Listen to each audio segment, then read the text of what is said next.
Guys, ഇതാണ് നമ്മളെ വീട്ടിൽ വെളികെട്ട തോട്ട. ഈ ഒരു തോട്ട വെച്ചിട്ട് രാവിലെ ഒരു ചക്ക പറിക്കാൻ ഞാൻ അച്ഛനും കൂടെ പോയാണ്. പക്ഷേ ഇതിനെ ഇടത്തോട്ട് പിടിക്കും, വലത്തോട്ട് പോകും. വലത്തോട്ട് പിടിക്കുമ്പോൾ ഇടത്തോട്ട് വരും. പിന്നെ അച്ഛൻ നല്ല സ്കില്ലുള്ളതുകൊണ്ട് അച്ഛൻ അങ്ങ് പറിച്ചിട്ട്. പക്ഷേ ഈ സാധനം നെഞ്ചത്തിരിക്കാലെന്നുണ്ടോ ഓടിയാൽ മാറി രക്ഷപ്പെട്ട്.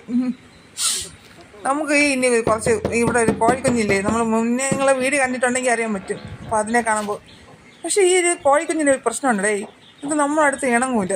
ഈ ഒരു കോഴിത്തള്ള ഇതിനെ നശിപ്പിച്ച് തൊലച്ചെന്നാണ് തോന്നുന്നത്. അതുകൊണ്ട് ഞാൻ മിക്കവാറും ഈ തള്ളേനെ എടുത്ത് ഞാൻ അവിടെ നിന്ന് സ്പോട്ടിൽ കളയും. ഇതാണ് നമ്മളെ വലിയ കോഴിക്ക് കൊടുക്കുന്ന തീറ്റയെന്ന് പറയും. പിന്നെ പെല്ലറ്റെന്നാണ് പറയുന്നത്, അച്ഛനാണ് വാങ്ങിച്ചുകൊണ്ട് വന്നത്. അതുകൊണ്ട് ഇതിനെപ്പറ്റി ഇതെങ്ങനെ തലയിടാൻ കുഴപ്പമില്ല. ഇതാണ് വീട്ടിൽ വാങ്ങിച്ചിട്ടുന്ന പുതിയ ചട്ടിങ്ങനുണ്ട്. ഇതാണ് മുട്ടപ്പഴം ഗൈസ്.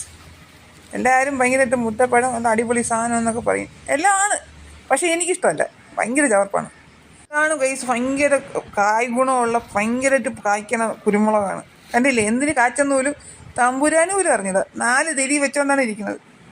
അയ്യോ, ഇപ്രാവശ്യമെങ്കിലും എനിക്കിത് പറഞ്ഞാൽ ആ അണ്ണാൻ്റെ കയ്യിൽ നിന്ന് രക്ഷപ്പെടുത്തി എടുക്കണമെന്നുണ്ട്. നടക്കുമെന്തോ എൻ്റെ പൊന്നെ. കാപ്പി രാവിലെ കാച്ചി കിടക്കണുണ്ടോ, ഭയങ്കര രസമാണ്. മുല്ലപ്പൂക്ക് കാച്ചി കിടക്കും പോലെയാണ് കിടക്കണത്.